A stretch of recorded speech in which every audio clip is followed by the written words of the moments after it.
a dream that one day this nation will rise up, live out the true meaning of its creed. Dr. Martin Luther King Jr. delivered that speech on these very steps 57 years ago during the historic March on Washington for Jobs and Freedom. Last week, the U.S. Capitol saw another March on Washington, one that, like the former, took place amid nationwide protests for racial justice. In the next half hour, you'll hear from activists, policemen, and leaders of the Black Lives Matter movement, as well as Americans who showed up here to make their voices heard. And that is where we begin today. VOA's Esha Sarai was at this year's march and has the story. 57 years after the March on Washington, racial justice advocates gathered once again in Washington, D.C., in the wake of protests across the country against police violence involving Black Americans. We never got the full citizenship. We never got the reparations. We come to Lincoln because you promised, Mr. Lincoln, and the promise has been broken. And we come like Dr. King came 57 years ago to say we're tired of broken promises. Participants from all around the country, Newcastle, PA. Polk City, Florida. I am from Cleveland, Ohio. I live in Connecticut. took buses, trains, and their own cars to attend what they called a historic moment amid the COVID-19 pandemic. I was raised in the 60s and 70s where we were forcefully integrated. And so I thought at that time, even though I was too young to participate in what was going on as far as people standing up for civil rights, I did understand what was happening. And so to see that still today in 2020, we have issues with racism and equality and right to vote still is just disturbing to me. Police killings of Black Americans have become a potent political issue in this year's presidential election. Breonna Taylor, George Floyd, and others who have died in police custody have led many to demand changes to the country's policing system. Public opinion polls show clear majorities of Americans believe Black people and other minorities are not treated the same as whites in the criminal justice system. But polls also show about half the country supports the Black Lives Matter movement. You know, it's going to take Americans of all different ethnic backgrounds to make this work, to make this happen. You know, to give everyone, America's promise. Black Lives Matter protests are expected to continue in the coming weeks as the presidential campaign enters its final stretch, and activists try to channel their street protest movement into new policies and laws. Now, Black Lives Matter has become synonymous with recent protest movements sweeping the United States. The movement was started by 3 Black women in 2013 who wanted to organize communities around their goals, and now it has grown into a worldwide movement. I asked Opal Tometi, the co-founder of Black Lives Matter, about what the movement is and why 7 years after its inception, it continues to influence activists. I think what this tells us is that the issues of anti-Black racism and the legacy of just colonialism, neocolonialism, the impact on Black lives around the world is of the utmost importance to eliminate.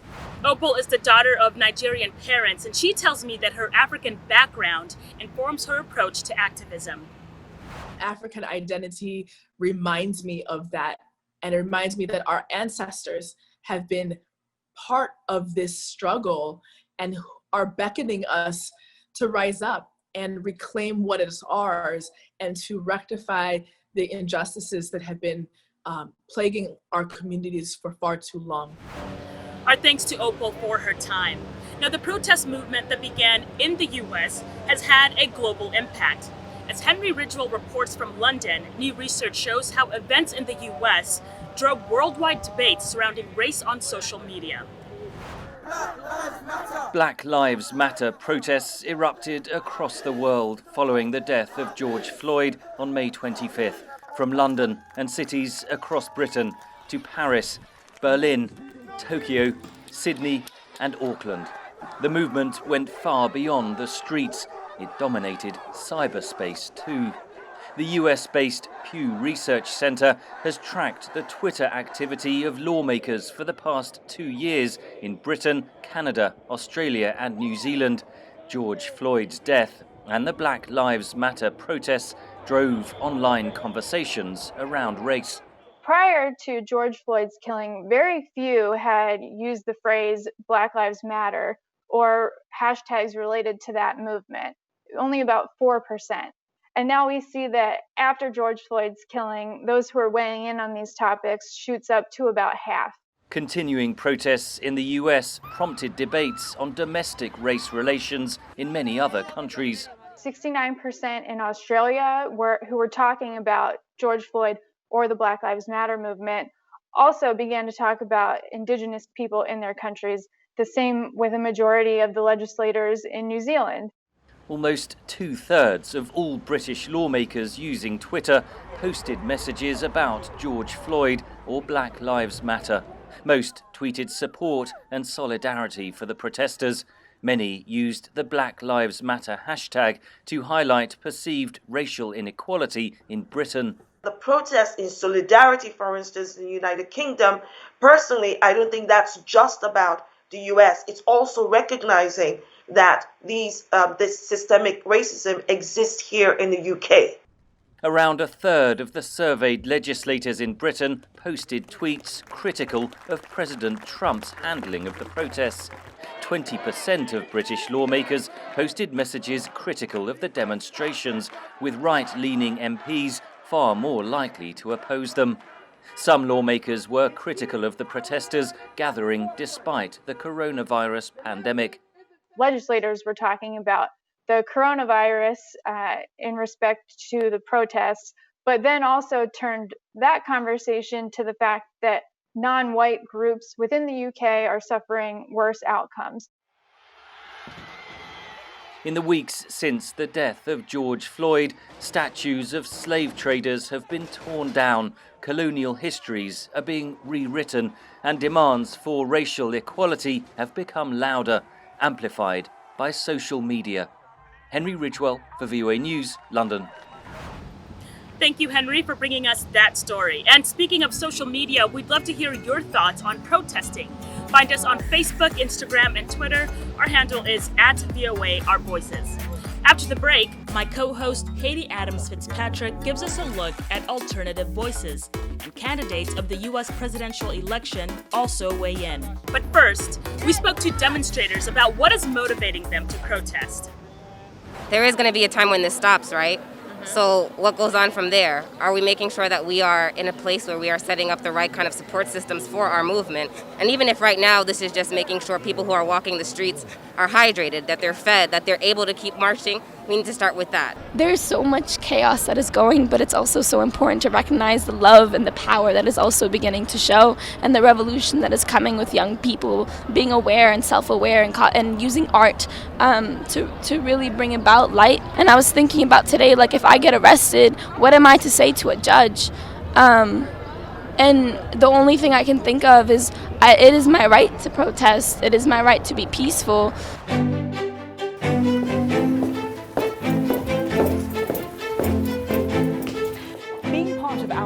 Is about more than just sitting here and talking about women's issues. It's about listening to them and bringing their opinions to the table and making sure their voices are heard. Because our lived experiences, our stories, and our voices will help shape the next generation.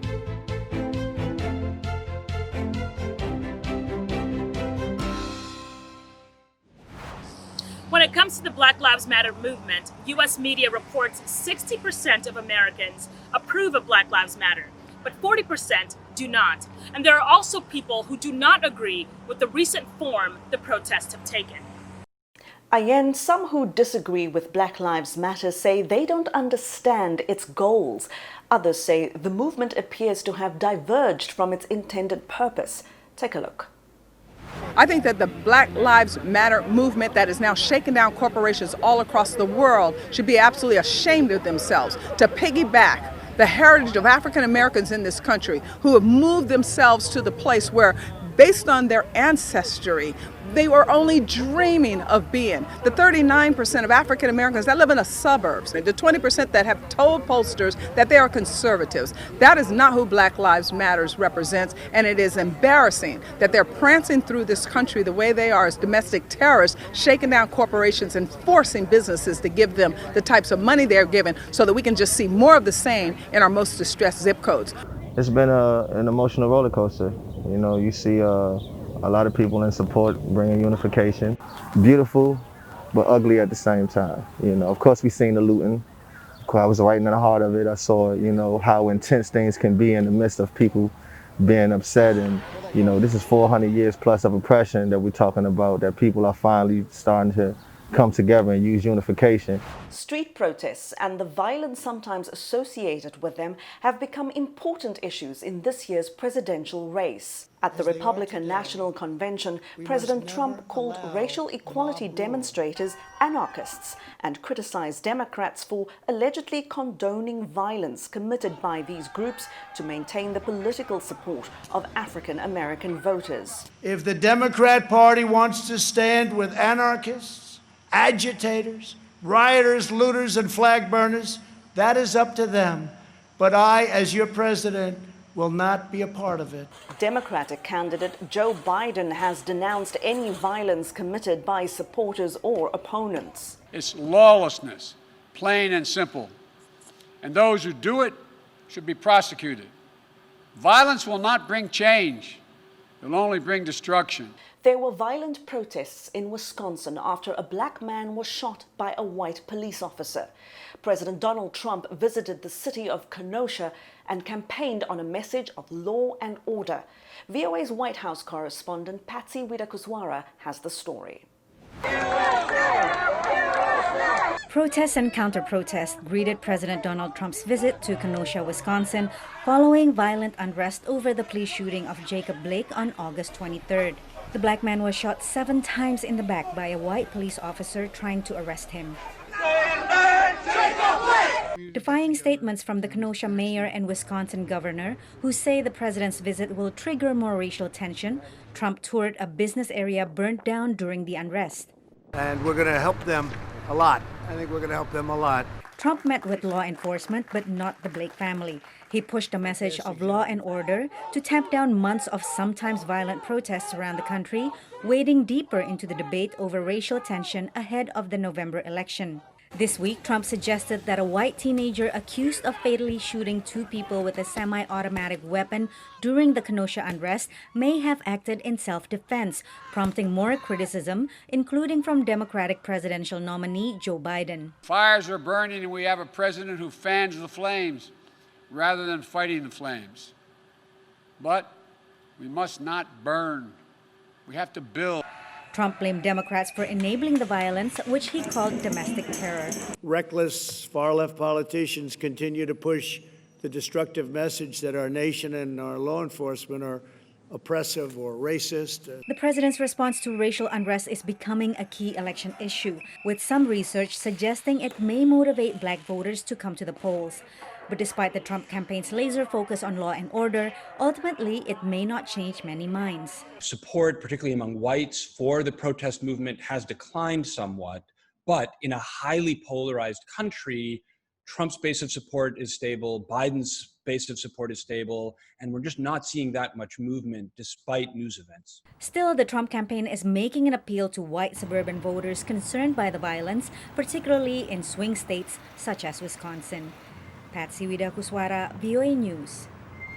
Well, Democratic candidate Joe Biden also traveled to Wisconsin and met with the Blake family. Now to a story of a street protest that could have turned violent, but didn't. It happened in the small town of Minerva, Ohio. Deepak Dobal produced this in-depth look. Black lives matter! Black lives matter! All lives matter! Black lives matter! Black lives matter! Black lives matter! Black lives matter! All lives matter! Black lives matter! Just go home! Just go home!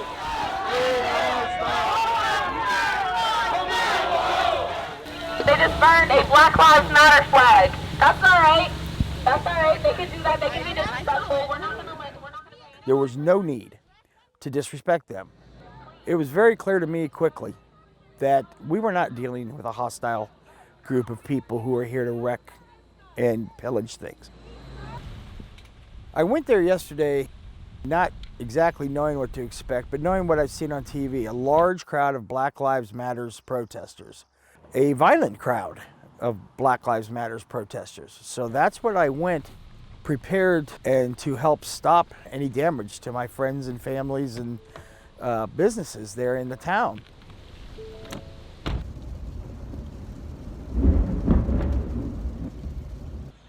When I got there, that isn't what I saw at all. I would say they numbered 15 to 20, plus or minus a little bit. Just young people wanted to get their voice out. Yesterday in Minerva was definitely a day I will never forget. We had a relatively small group and they definitely outnumbered us. And I would say a solid percent of those people had at least an AK or a rifle, like a huge gun. It was an intimidation tactic. I don't necessarily believe that the people with guns were there to intimidate. We were there to protect anyone that needed protected, whether it was BLM or a Minerva citizen or an officer. We wanted to make sure that if that force was needed, that we were there and ready. It had nothing to do with intimidation. Black Lives Matter! Black Lives Matter! Black Lives Matter! Black Lives Matter! I thought a lot of the people that would show up would be like me, would be carrying their weapons, and would be there to protect their community. Not to antagonize, not to throw gas on the fire. Just not blacks! All lives matter! Just not blacks! All lives matter! Just not blacks! Now go home! True! To your mom's basement! Go home! Go back home to your mommy's basement! What they're doing is a right that myself and every other veteran secured for them. The right to protest, the right to march. That's not a problem. Every day! Black Lives Matter! All day, every day! Most of the BLM protesters were from out of town. They were not people that live in the community. There were a few that are from Minerva. I don't understand why they're coming to a community that is not their own. I don't know what you came to do. But I came here to protest. Minerva's here to protest. We protested in Minerva because we got quite a few requests to be in Minerva. There are biracial and Black children that live in that community who feel uncomfortable.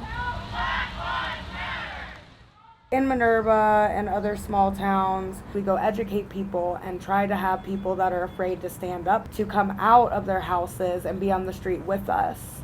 So it's more about unity and not division.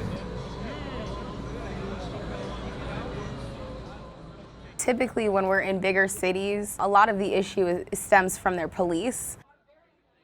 In Minerva, they don't have a big police brutality issue.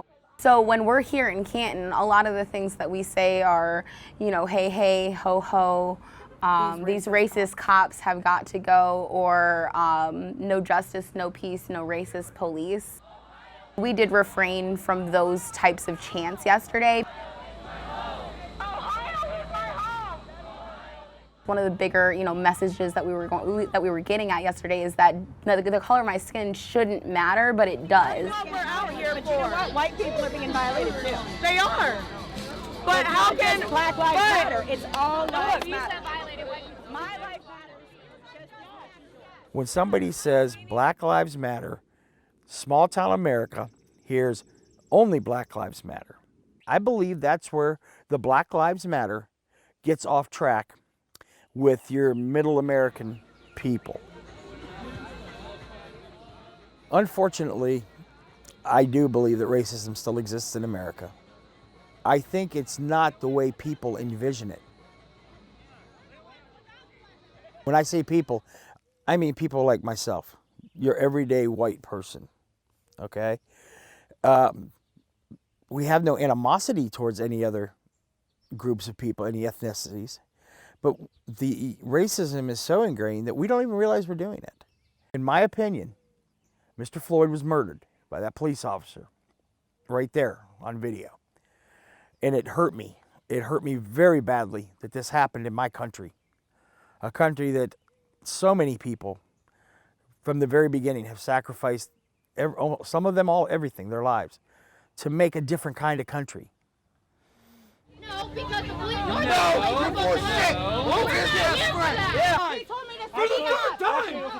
For the third time!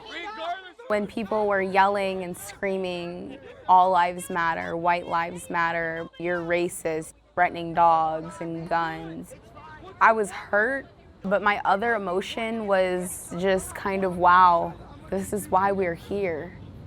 This is why.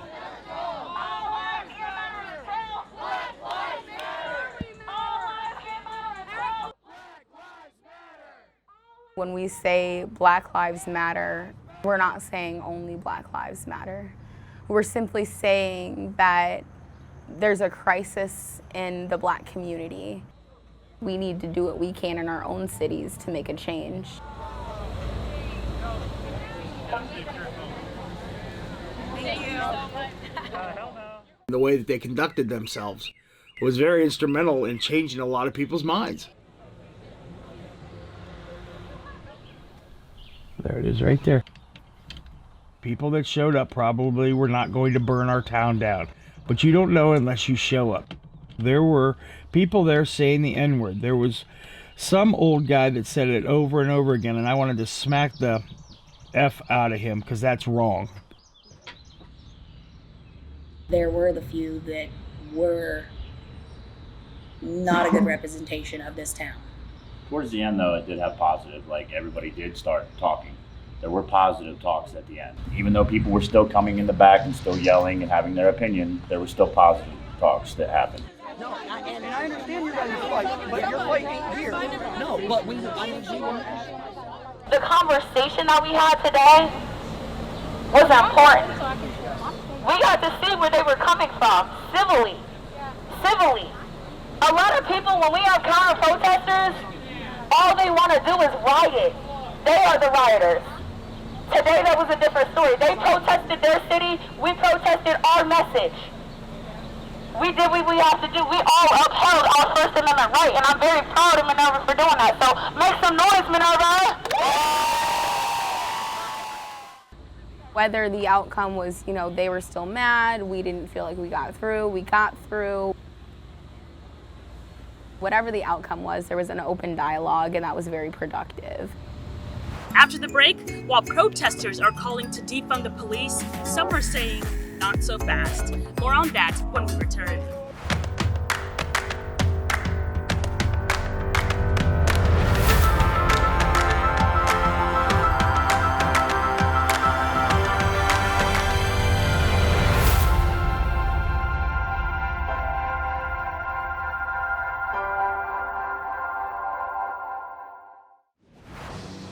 Welcome back. This is Our Voices. Recent deaths of African Americans after encounters with law enforcement are reigniting debate over the role of policing in the United States. As demonstrations across America continue, so are calls among protesters to defund the police, with the word defund itself creating confusion. VOA's Jesusemen Oni looks at what that means.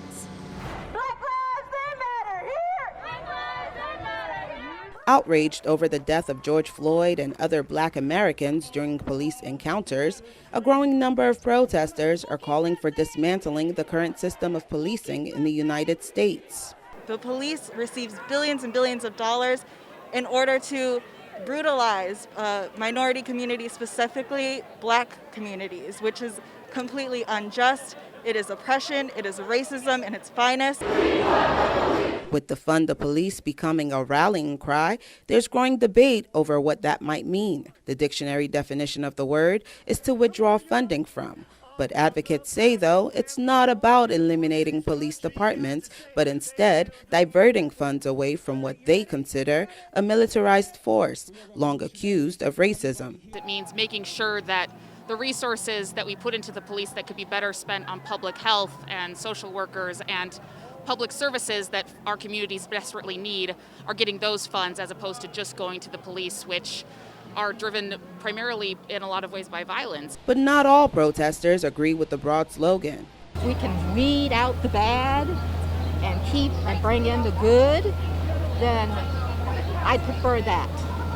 I want to be able, if I need them, to call them. Still, the movement is gaining steam. Los Angeles and New York officials have promised to cut their police budget, and the city council in Minneapolis, where Floyd died, has vowed to disband their police department. Our commitment is to end our city's toxic relationship with the Minneapolis Police Department, to end policing as we know it. It has been done before. Advocates point to Camden, New Jersey, for years considered one of the deadliest cities in the U.S., disbanded and rebuilt their entire police department in 2013. Violent crime rates declined significantly since. Such a major reform just requires a bold reimagining of the status quo, says Professor Justin Hansford. The thing with segregation, some people thought, wait, this is our way of life. Isn't it better if we're separate?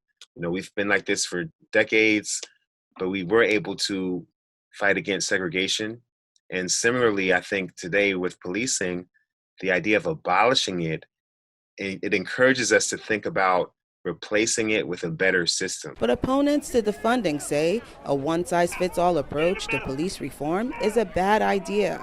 If leadership has failed, management has failed, culturally the department hasn't properly served its residents, then yes, it should be revamped or restructured.